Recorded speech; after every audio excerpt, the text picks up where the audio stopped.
The station was dying. Or at least, that's what everyone kept saying. Orbiting a dim orange star at the edge of the Orion expanse, Station K-47 had once been a hub for trade and transport, a place where humans, aliens, and synths mingled without fear. Now it was nothing more than a collection of rusting modules held together by hope and luck. The artificial gravity shuddered occasionally, the lights flickered in a lazy, almost melancholic rhythm, and the low hum of the failing reactors made sleep a luxury. I, Elias Ward, had stayed behind when the rest of the crew evacuated months ago.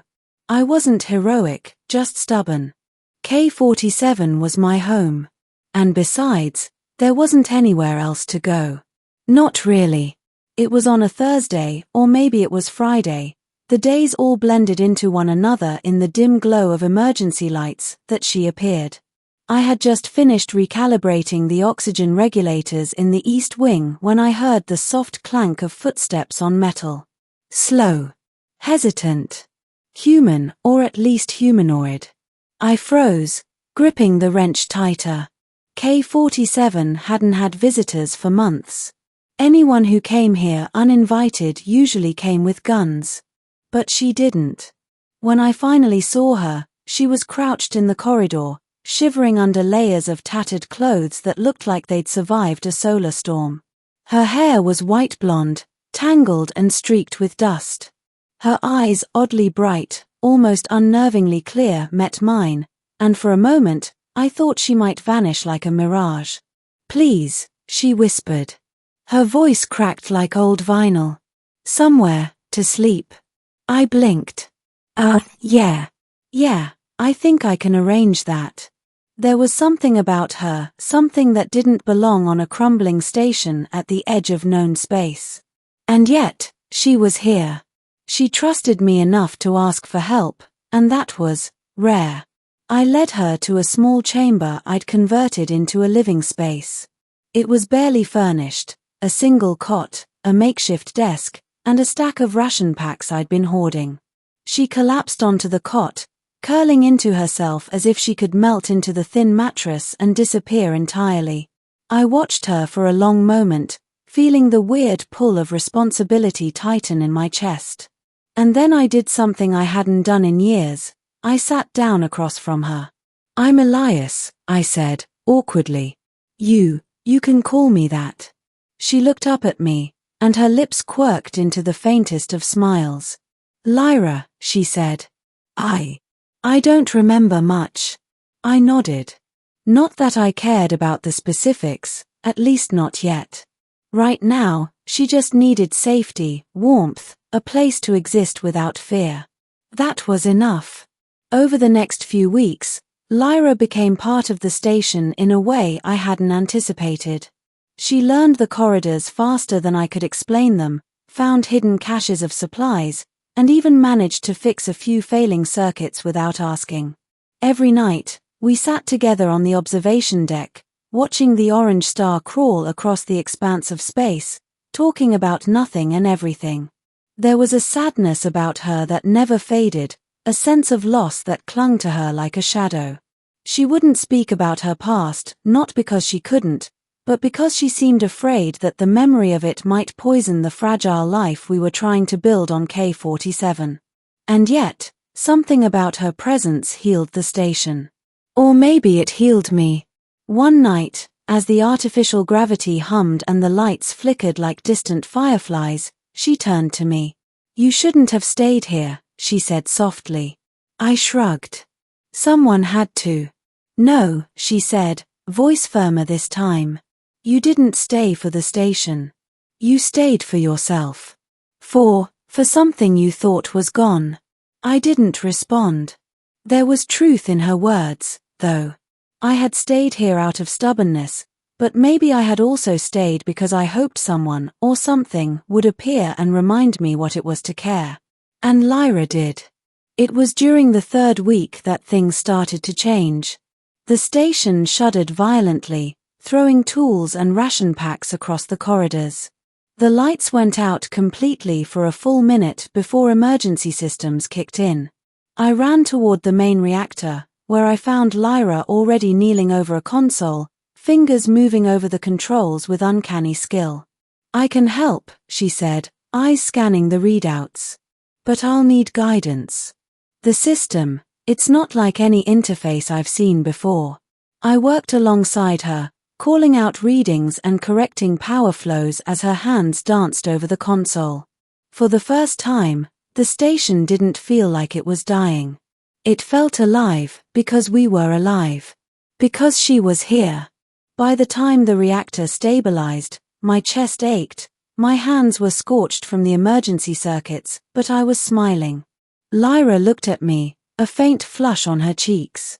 "You know," she said, "I think I could get used to this." To or us. I swallowed hard.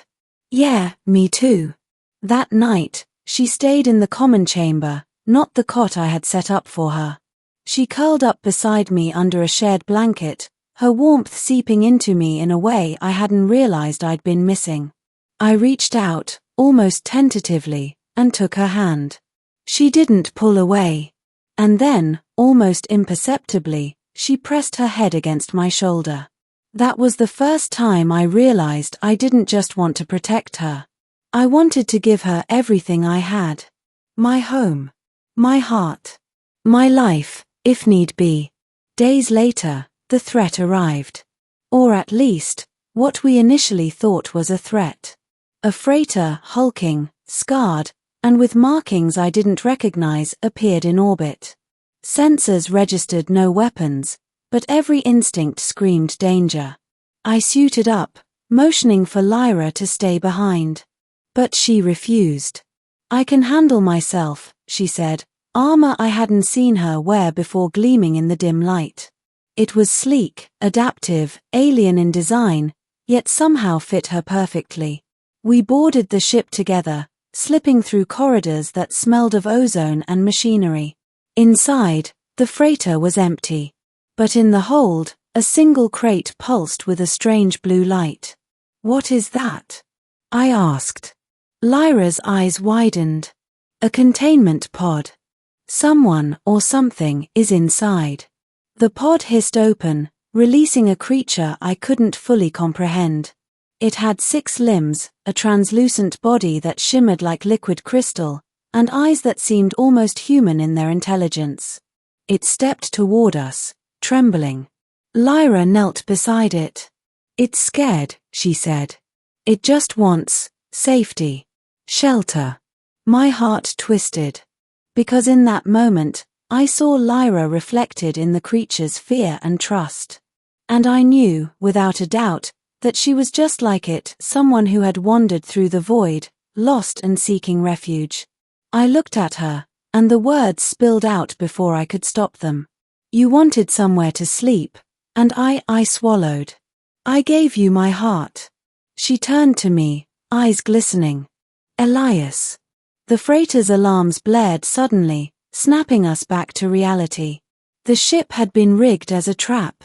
We barely made it out with the pod, crashing back onto K-47 just as the freighter erupted in fire. We lay in the observation deck afterward, watching the wreckage burn against the blackness of space. The pod had settled into a dormant state, but it was alive and it had chosen us. Lyra leaned against me, breathing unevenly. "We're a family now," she whispered. I tightened my arms around her. Yeah, we are." The months that followed were strange, beautiful, and terrifying all at once. We cared for the pod, learning its rhythms, feeding it energy, teaching it to understand us. Lyra and I worked side by side, repairing K-47, bringing life back to the station that had almost been forgotten. We argued sometimes over supplies, over strategy, over small things that didn't matter. But every night, we returned to the observation deck, to the cot-turned bed where we shared warmth, where our hearts spoke in silence, where I realized I had given her far more than shelter. One day, the pod finally moved on its own, floating up to the viewport and staring out into the stars. It seemed to understand that it had a path beyond K-47, a journey it needed to take. Lyra and I watched as it activated its propulsion, slipping into the expanse like a shard of light. I felt the hollow ache of loss, but Lyra pressed her hand into mine. "We saved it," she said softly. "We gave it a chance. Just like we gave each other a chance." I nodded, feeling the truth in her words. And in that moment, I realized something fundamental. Love, real love, wasn't just about protection. It was about giving. Giving your heart, your trust, your courage. And in doing so, creating a life worth living. I looked at her then, really looked, and whispered, "You wanted somewhere to sleep, and I gave you my heart." She smiled. "And I'll never leave it." The station, once dying, thrummed with life. The lights no longer flickered. The hum of the reactors was steady. The corridors echoed with laughter, work, and quiet conversations. K-47 wasn't just a place to survive anymore, it was a home. And in that home, in that fragile pocket of space at the edge of the galaxy, I found something I thought I had lost forever. Someone to share it with. Someone to give my heart to. Lyra. And somehow, that was enough.